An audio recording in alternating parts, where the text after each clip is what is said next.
Bonjour à tous. Dans cette vidéo, on va corriger ensemble l'exercice 1 du TD de force centrale conservative qui s'appelle vitesse d'un satellite à son périgée. Donc on nous explique qu'on a un satellite dont l'orbite de transfert est elliptique et on nous donne la distance au périgée et à l'apogée. Et on nous demande dans un premier temps de faire un petit tracé. Donc je vous rappelle que la trajectoire est elliptique, dont la Terre est un des foyers. Donc on va appeler le périgée le point le plus proche, l'apogée le point le plus loin. Et au vu des données de l'énoncé, qui nous disent que le périgée est situé à 200 km, c'est qu'il est forcément situé à 200 km de la surface de la Terre, puisque le rayon de la Terre est plus grand que 200 km. Donc même chose pour l'apogée, et donc ici on a 2 fois rayon terrestre qu'il va falloir faire intervenir. Donc on nous demande de déterminer le demi-grand axe. On a 2A, 2 fois le demi-grand axe, qui est égal à dA plus 2RT plus dP. Donc A est égal à RT plus dA plus dP sur 2. Et donc si on fait l'application numérique, on va trouver que A est égal, alors on rappelle le rayon de la Terre, c'est 6,4 fois 10 puissance 3 km.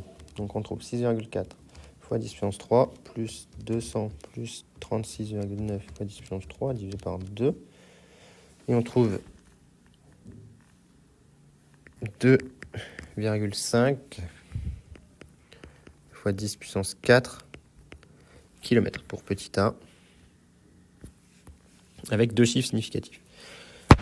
En déduire l'énergie mécanique, eh bien on a admis dans le cours que l'énergie mécanique pour une trajectoire elliptique s'écrivait moins g fois m fois la masse de l'attracteur sur 2a. Ça, c'est une relation qu'il faut absolument connaître par cœur. G, c'est la constante universelle de gravitation, 6,67 fois 10 puissance moins 11 newton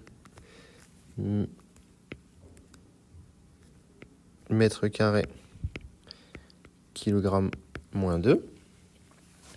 Et la masse de l'attracteur ici est égale à la masse de la Terre. Et on va dire que c'est 6,0 fois 10 puissance 24 kg. Donc on peut en déduire l'énergie mécanique. L'application numérique va nous donner que l'énergie mécanique. Il faut bien penser à convertir dans les bonnes unités.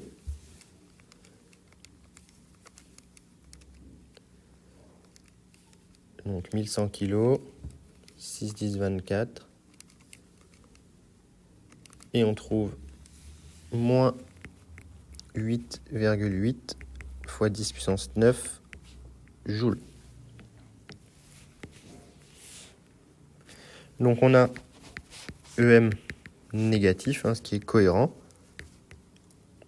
car on est dans un état lié avec une trajectoire elliptique, évidemment. Alors on nous dit qu'on note VA et VP les vitesses du satellite en A et P, exprimer le module du moment cinétique calculé au point O du satellite à son apogée puis à son périgée. Donc on reprend le schéma.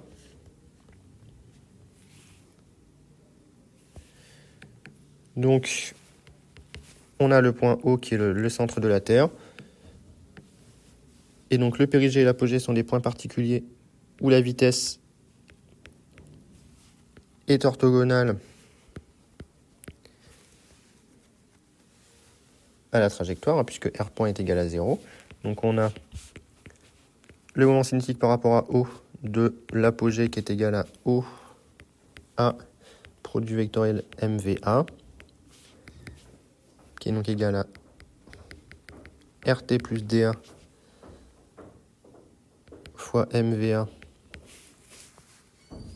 selon un vecteur EZ, si on oriente un vecteur EZ qui vient vers nous. Et on a le moment cinétique au niveau du périgée qui s'écrirait OP produit vectoriel MVP.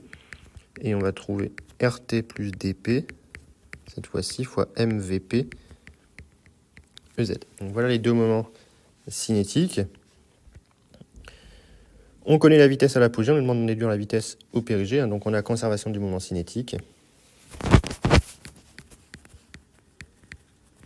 on a conservation du moment cinétique. Donc, RT plus DA fois MVA est égal à RT plus DP fois MVP. Et donc, on a que RT plus DA fois VA est égal à RT plus DP fois VP. Et on nous demande de calculer la vitesse au périgée. On en déduit assez facilement que la vitesse au périgée est égale à RT plus DA divisé par RT plus DP fois VA. Et donc, si on fait l'application numérique, on va trouver 6400 plus 200 divisé par 6400 plus la distance, c'est l'inverse, 6400 plus 36,9 10 puissance 3 divisé par 6400 plus 200 fois la vitesse, et on trouve 2,3 fois 10 puissance 3 mètres par seconde comme vitesse au périgée. Donc voilà pour cet exercice, j'espère que la correction était claire et que ça vous aura aidé.